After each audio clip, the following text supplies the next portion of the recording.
All right, let me ask this question now. What happens after we die? Now, what happens after we die depends on what is we here. If you think we is the body, what happens after we die? We become one with the earth. But the question is body alone everything? Is there something other than the body with us? Is there something other than the body? What? What is soul? What is soul? Energy. But can you demonstrate it?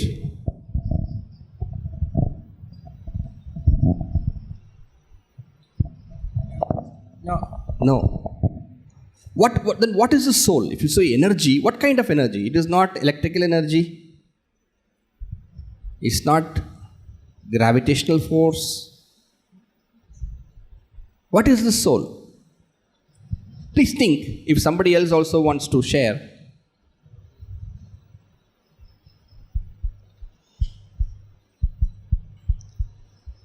How many of you think there is a soul other than the body? All right. How many of you think that there is nothing other than the body? Okay. How many of you think that I don't know? I don't know really. All right. So now let us now think now. Please remember one point. Whatever I say is something you need to think about. Not that whatever I say is to be accepted. But whatever I say, please think. Okay? Give a thought to it. Now when I say body, the body includes what all? The body includes eyes, ears, nose, etc., etc., etc., hands, legs, etc., head, everything. But this is not me alone, is it not? When I say, let's say night time I go to sleep, I say the body is there, so I cannot say body is not there. I cannot say if I am the body is very much there. But even though the body is very much there, I do not see anything. I do not experience anything.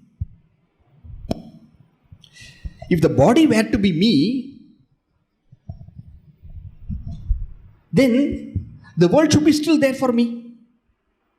No, Swamiji, the body is there, but the body, the eyes are closed, the ears are closed, the nose is not responding. No, but the eyes are there, the ears are there, the nose is there, the tongue is there, everything is there, the head is there, the leg is there, the hand is there, but still I am not able to function. Why? There is something required other than the body to make the body function. Now, what is that? There's something other than the body, is it not? And that I say has gone to sleep. And that I say I have gone to sleep. The body is there, but I say I have gone to sleep. Now who's the I who has gone to sleep there?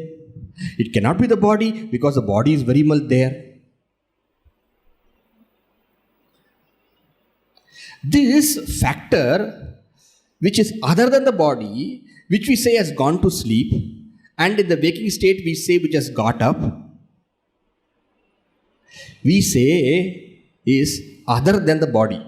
It has to be other than the body because it is functioning through the body. The body is there, it can go to sleep. The body is there, it can become awake. Now that principle, if you really look at it, is something. Now I am talking to you, right? It's not my body is talking to you. Yes, the body is talking, the mouth is opening, the hand is raising and then gesticulating, etc., etc. But who is speaking? There's something within me using this body which is expressing, and there's something in you using this body which is hearing. That's something, that X factor. I'm not calling it a soul or anything like that. There is a X factor other than the body. Okay? And remember, that is little subtle than the body.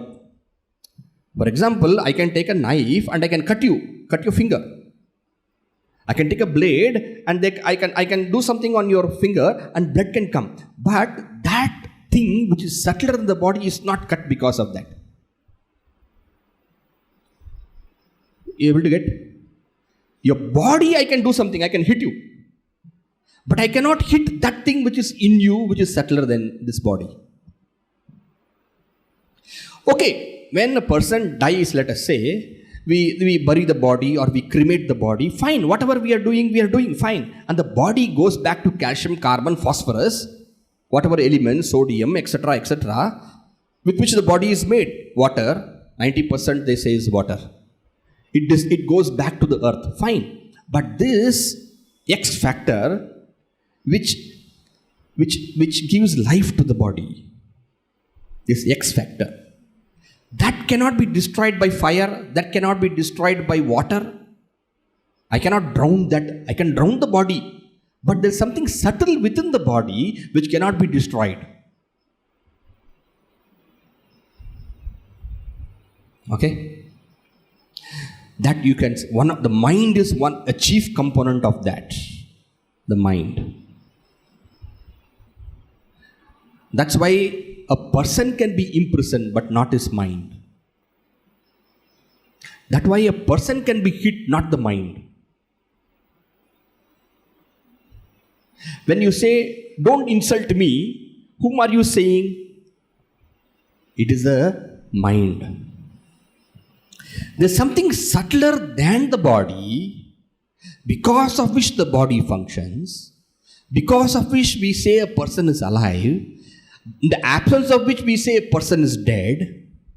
That X factor is, if you say what happens to me after death, that X factor is that me.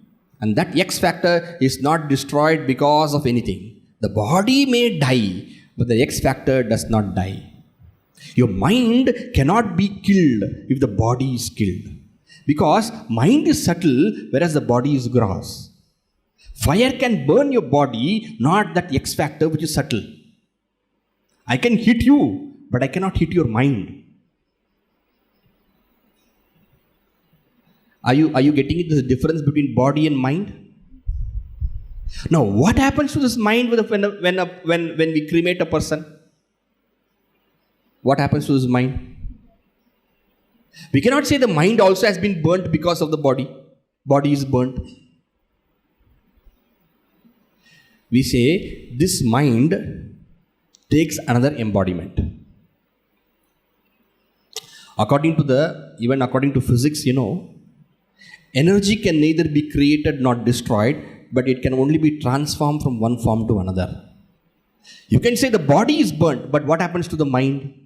You cannot say mind is also burnt. So we have to answer this question. No, what happens to the mind?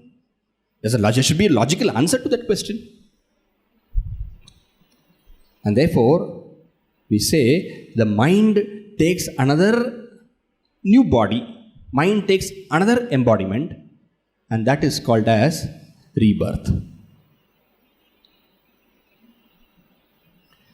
So what happens after we die? Now it depends on who is we. If you say what happens to the body becomes one with the earth, one with the elements.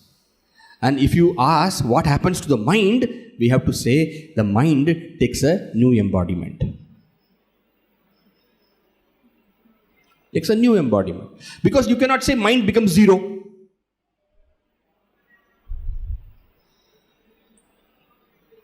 Is it logical? Please think. Don't accept anything. Think. You cannot say the mind becomes zero. Something you have to say what happens to the mind. Now, you cannot say, Swamiji, the mind also becomes zero because brain is zero. Suppose you raise an argument, mind is a product of brain. If the body is burnt, mind brain is also dead. When the brain is dead, mind is dead. But really speaking, the brain and the mind are not one and the same.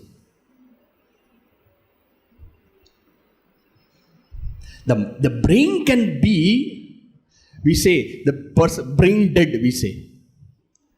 The person is brain dead, but we cannot pronounce the person as dead.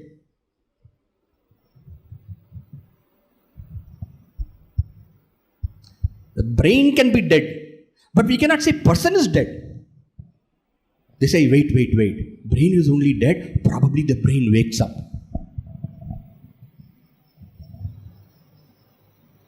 Sometimes they say the heart is dead, but the brain is alive.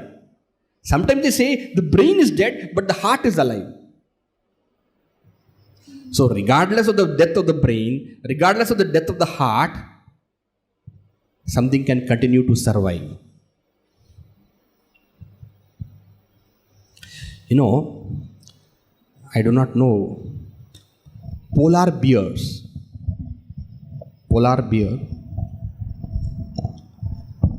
it undergoes a particular period of time called hibernation. What it does is that it takes its tongue, rolls it behind and closes the air passage. And when it closes the air passage, the breathing becomes lesser. The heartbeat becomes slower. And the creature goes to a very, very deep coma kind of state and remains. You all must be knowing about this. And then, after the particular period is over, again it wakes up. Now, this is okay for a polar bear. They say 5% or something it remains, its breathing and all it maintains. But there are certain bugs, some creatures, which become totally solidified. I do not know if you have heard of these. In UK, when it becomes very, very cold, these bugs, I don't remember the name, they become totally solidified. They become totally made, no life, nothing. Zero life. Totally dead. Solidified. Because of the cold. Under the leaf, they just stay there. Totally gone. Now, here brain is also dead. Heart is also dead. Because 100% the creature is solidified. So, for all reason it is dead.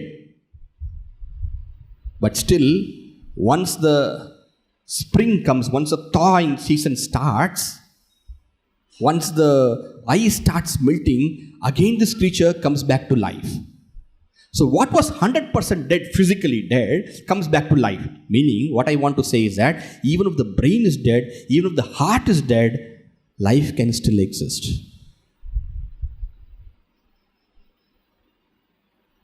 A particular aspect of the unconscious mind can still exist. And we say, it is this mind that takes a new embodiment. And therefore, death is not a full stop. It is only a semicolon in a sentence. Birth is not the beginning of a sentence. Birth is a continuation of the sentence after a coma.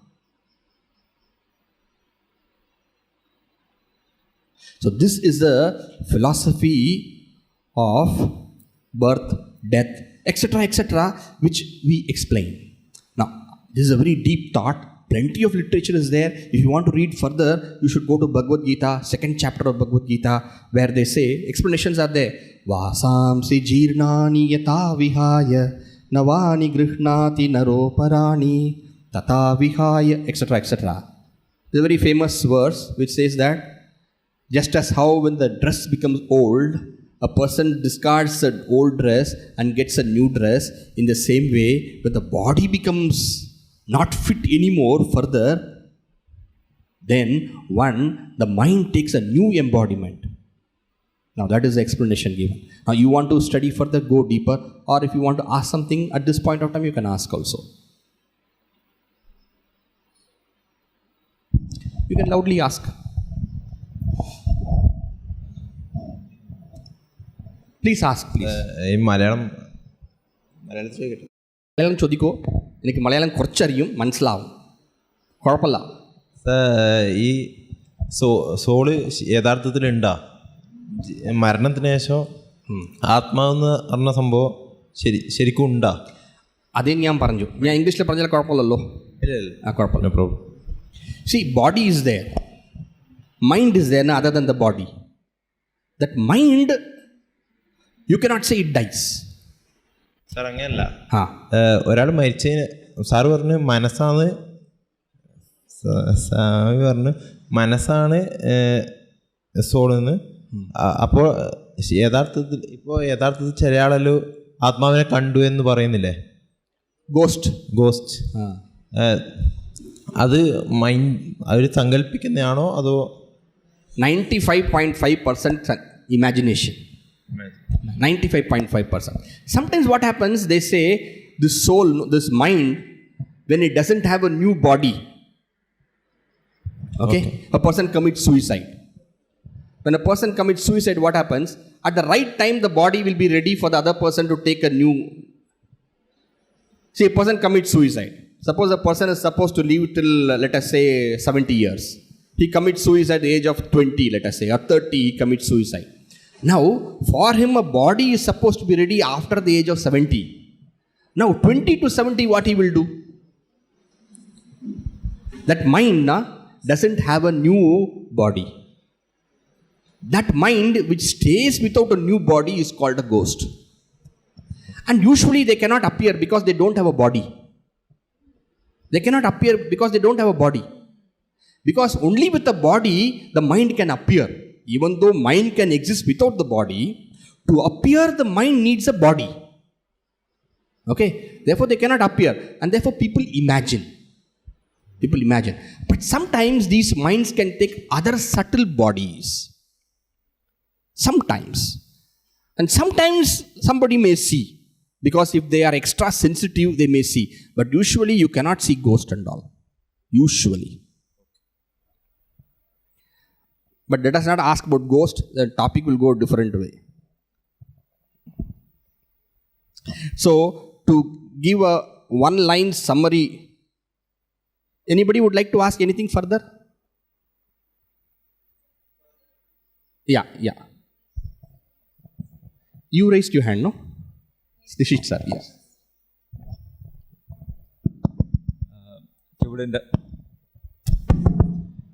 I don't know if it's logical, Swamiji, but since you mentioned this aspect of suicide where a person, the body dies prematurely, I'm just curious to know if such an unexpected or Please sit there. Yes. You can sit there, no?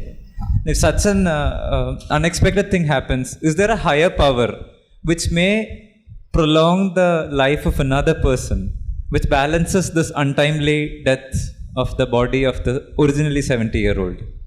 Is it possible that could be a higher power that will balance this out? Can you explain little more explain? I cannot understand your question fully. Okay, it's like this, Swamiji. Suppose I commit suicide at 20 when I'm supposed to be living till 70. Okay, and here is Shrijit who has a normal lifespan of 60 years. Is there a higher power which may give my additional unlived 50 years or a part of it to Shrijit's and thereby make it longer? Usually no. But if Shrijit, right? If Shrijit makes a strong will, internal will, there's a power of mind also is there. Power, like how the body has got power, you can push something. Like that, the mind also has got certain kind of subtle powers. If he strongly wills, somebody very deeply loves you, let us say, and you're extremely sick and then you are on your deathbed and all those things, and the person is with full will and full mind, okay, he says, no, let him survive. Let mind go away. Now that has also got power. The thought also has got power. So in the cosmic law, there is some adjustment possible, but usually no. Some adjustment is being done. But that action what is being done by that X person for you will also have its own result. I think in the life of Akbar and his father, what's his name? Jahangir or Shah Jahan, I don't remember. There's something like that. He wills and prays to the Lord. Let him, and then I think Humayun. Anybody knows the name? Humayun or something. Huh? Father. All right. Something like that is. But these are rare cases. And some very strong-willed people also can do something. Strong-willed people. That will comes because of love. That's why love is a very powerful force. It can do certain things.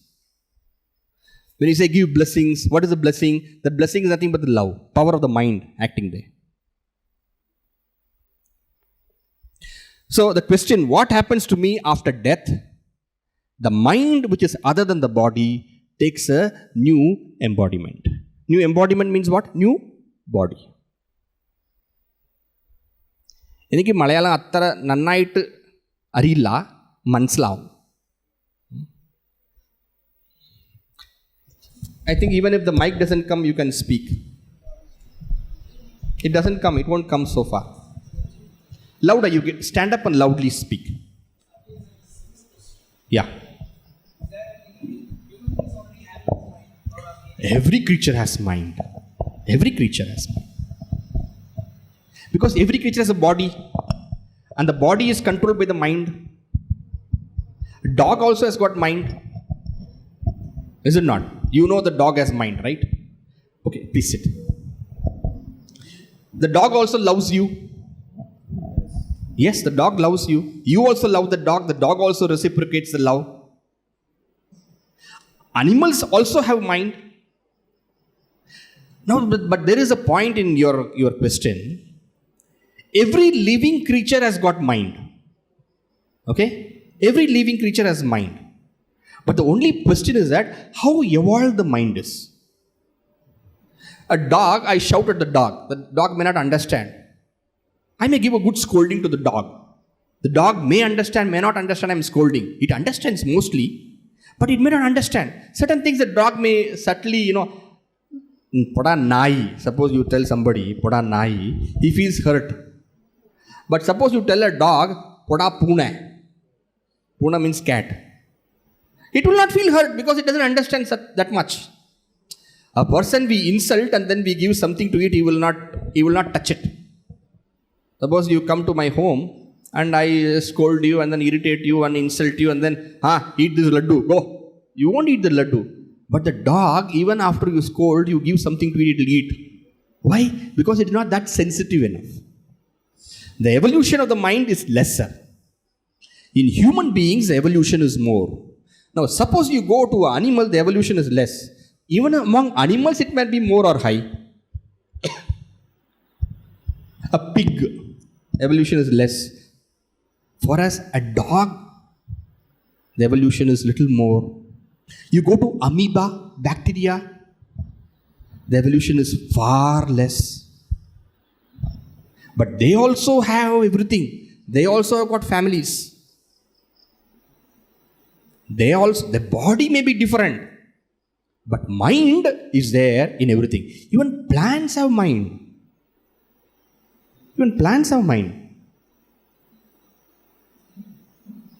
But very, very rudimentary. You understand the word rudimentary? Very, very, very less. Inert things don't have mind. Wherever we can identify inertness, it will not have mind. A dead body will not have mind because that is equivalent to a stone. When the mind leaves the body, then we say the person is dead. In deep sleep, the mind goes to sleep. And really speaking, we use the eye mostly for the mind. Occasionally we use for the body also. We say, I have got headache. I'm talking to body. But usually the more evolved a creature is, it will use eye for the mind and intellect. Don't hurt me, mind. You insulted me. Mind. The more evolved, the joys also will increase as you evolve for the mind. Initially, the joy may be in eating only. But slowly the joy comes in giving something to somebody. Then you feel the more evolved also, when we say a person is evolved, when he identifies more with the mind and lesser with the body. So evolution for the human being also happens when there is identification with the mind and the intellect, which are thoughts. A more a person is body oriented, he is gross. Suppose somebody is very, very ugly to look, etc., let us say, and he says he's a bad man. He is not a bad man. I don't like him at all. Why? His nose is twisted and turned. His ear is like that. His face is like that. Now that's a very, very gross human being, is it not? Suppose we see a person, somebody has got a very terrible disease, but still he's a very good person. Now that is, you are able to identify something subtle and good. So our own evolution also depends how much we identify with our mind and look at the other person as a mind. When we look at the other person as a body oriented, then the person, you are also gross. When you look at yourself as a mind more, intellect more, and look at others also mind, intellect more, then what happens? You also have evolved. And such people, we say, are evolved human beings. Alright? Is that okay? So what happens to me, what happens after my death? It depends on who is this my.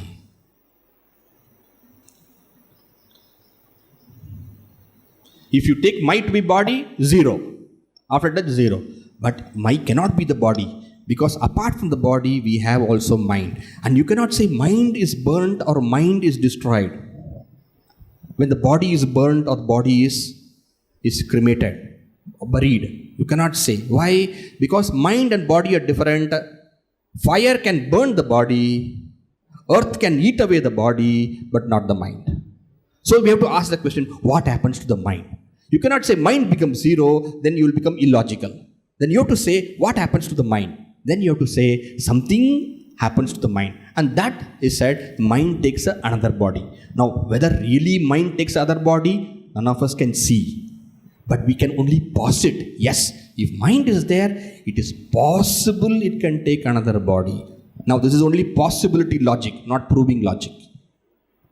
You understand what I'm telling? Possibility logic, not proving logic.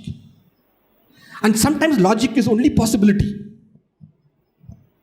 But if a possibility is indicated by logic, logic is powerful that much. And certain things, sometimes takes a leap of a little more than logic.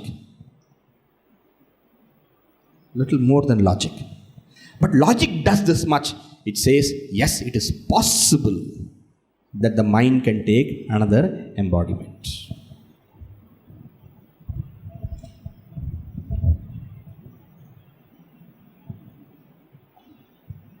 Any further question on this?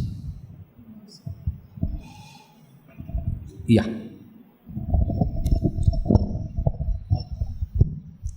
Swamiji, some people believe that the human beings will have 7 births. Is correct? No. 7 birth is 7 type of birth. 7 type of birth. There is mentioned, 7 types of births are mentioned in this. Type is different from 7 birth. For example, animal is 1 type of birth. Okay? Plant is another type of life, type of birth. Like that there is Deva, another type of birth. Like that they speak of 7 types of birth. And somehow by mistake, 7 type of birth has become 7 birth. Not only human, any living. Today you are a human being, before what you were. Now thereafter what you will be.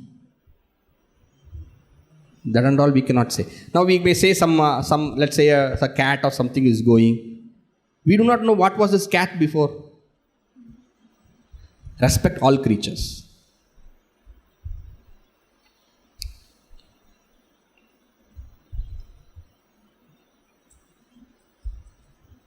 I said mind, okay? I said intellect. What is the difference between mind and intellect? Louder? Yeah.